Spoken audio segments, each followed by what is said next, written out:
예, 오늘 하나님께서 주신 말씀은 열왕기상 17장 1절에서 16절 말씀입니다. 예, 오늘 말씀에 인해서 하나님의 은혜가 충만하기를 간절히 바랍니다. 예, 오늘 말씀은 이제 엘리야가 나타나는데요. 하나님께서 엘리야에게 아합에게 가서 말씀을 전하라고 합니다. 이제 수년 동안 비가 내리지 않을 것이라는 것을, 그러니까 그렇게 좋지 않는 뉴스죠. 그것을 전하라고 합니다. 그 다음에 또 엘리야에게 하나님께서 명령하여서 그리시네가라는 곳으로 가서 거기서 숨어 있으라고 합니다. 거기 있는 동안에 하나님께서는 그 시냇가에서 그 시냇물로 인해서 물을 마시고 먹을 것을 보내주셨는데 까마귀를 통해서 먹을 것을 보내주셨어요. 아침마다 떡과 고기를 까마귀를 통해서 갖다 주셨고요. 또 저녁마다 또 똑같이 아, 떡과 고기를 까마귀를 통해서 먹게 하셨죠. 하나님의 놀라운 은혜를 우리가 다시 한번 볼 수 있습니다. 하나님께서 이끌으시는 대로 하나님의 방법대로 우리가 살아갈 때 하나님께서는 우리에게 일용한 양식을 주시는 분이죠. 여러분 절대로 의심하지 마십시오. 하나님께서는 저희들에게 우리에게 일용한 양식을 주시는 분입니다. 그것을 보여주시기 위해서 하나님께서는 애굽을 떠난 이스라엘 백성에게 만나를 광야 생활을 할 동안에 만나를 주셨어요. 이 만나는 매일매일마다 하늘에서 내려온 거고 제7일째 안식일에는 주지 않으셨어요. 근데 그 전날 이틀 것을 거둘 수 있도록 하나님께서 허락하셨고 그것으로 매일마다 우리에게 일용한 양식을 주셨었죠. 하나님께서는 그런 하나님이십니다. 저와 여러분들을 우리를 절대로 버리시지 않으신 하나님이시라는 것을 믿으시기 간절히 바랍니다. 일용한 양식을 우리에게 주신다는 거죠. 그 하나님을 감사하는데 우리가 오늘 이 내용에 또 이제 좀 우리가 생각해야 될 것은 뭐냐면 그러면 이런 곳으로 기적적으로 하나님께서 까마귀를 매일마다 보내셔서 그것도 아침 저녁으로 엘리야에게 먹이게 하셨다 하면 그 신의 물은 마르지 말아야 되겠잖아요. 근데 오늘 본문을 보면요.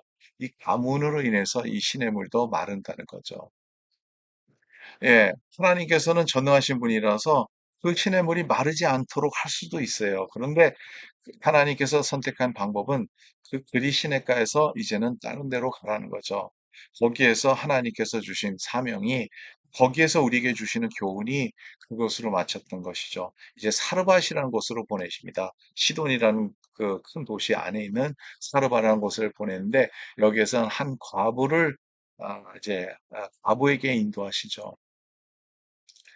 근데 하나님께서 좀 엘리야를 돌볼 수 있는 사람을 보내신다 하면 좀 재정적으로 또 든든하고 또 주의 종인데 일을 할 수 있도록 또 먹을 것 걱정 안 할 수 있도록 하나님께서 이끌어 주셨으면 얼마나 좋겠습니까? 그런데 하나님께서 그런 방법을 선택하시지 아니하셨다는 거죠. 우리 인간의 생각과 하나님의 생각은 전혀 다를 수가 있다는 것을 다시 한번 오늘 본문을 통해서 볼 수 있습니다.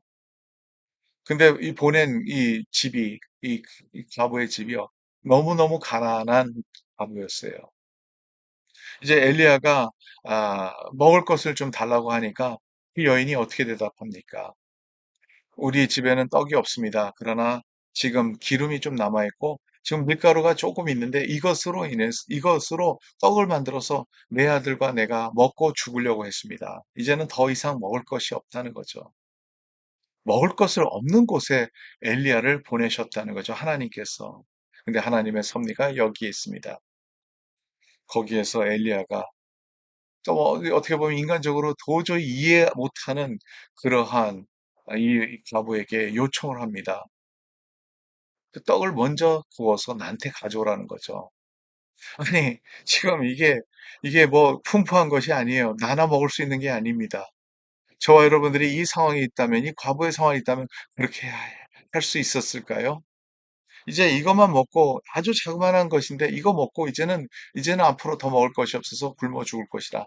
그런 생각을 가져야 되는데 물론 이 가뭄 때문에 어려움이 모든 사람들에게 또 같은 어려움이 있었겠죠. 지금도 경제적으로 너무 어려운 시대 아니겠습니까? 그런데 이 과부에게 이제 먹을 것이 이제 다 떨어졌는데 이거 조금 남은 것을 가져오라고 합니다. 이해가 됩니까? 예, 잘 안 되죠. 근데 하나님께서는 하나님의 놀라운 섭리 가운데서 하나님은 역사하신다는 거죠. 그리고 이 과부에게 엘리야가 그것을 먼저 가져오라고 하니까 거기에 약속을 하나님의 약속을 그에게 전하고 있어요. 14절에 나온 내용입니다. 이스라엘의 하나님 여호와의 말씀이 나 여호와가 비를 지면에 내리는 날까지 그 콩의 가루가 떨어지지 아니하고 그 병의 기름이 없어지지 아니하리라 하셨느니라. 그리고 실제적으로 일이 일어났다는 거죠. 그 병에 그 통에 밀가루가 없어지지 아니하고 그 병에 기름이 떨어지지 아니할 것이다. 하나님께서 공급하실 거라는 거죠. 그래서 어떻게 보면 참 무례한 요청인데요. 엘리야 하나님의 종에게 먼저 가져오라고 합니다. 그래서 가져가는 거죠. 여기에서 중요한 것은 뭐냐면 하나님의 말씀이 있었기 때문이라는 거죠. 하나님의 말씀을 믿는다는 거예요. 우리는 너무 세상적으로 살다 보니까 우리가 우리의 생각이 앞서갈 땐 도저히 이해가 안 가는 거죠. 말이 안 되잖아요. 근데 여러분, 우리가 이런 기적을 체험하지 못하고 있는 것은 이유가 뭘까요? 이런 기적이 계속 일어나잖아요. 성경에 보면 많은 기적들이 있습니다. 근데 이런 기적들이 어떻게 일어나냐는 거죠. 근데 이런 기적을 그들이 체험하기 위해서는 반드시 믿음이 필요합니다. 하나님의 말씀을 믿는 믿음이 필요하다는 거예요. 하나님의 말씀을 믿는 믿음이 필요해요.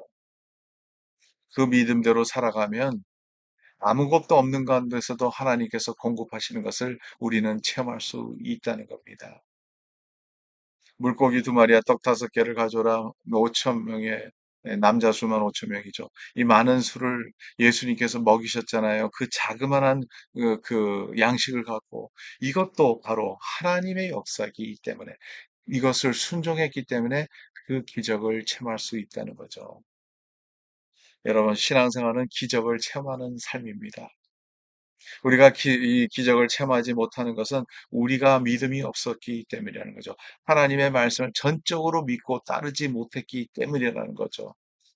전적으로 하나님의 말씀을 믿어 보십시오. 여러분, 기적을 체험할 겁니다. 전적으로 하나님의 말씀대로 우리가 살아가면 하나님의 말씀은 우리를 실망케 하시지 않는다는 거죠. 하나님은 절대로 우리를 실망하게 하지 않으신 분이라는 것을 믿으시기 간절히 바랍니다.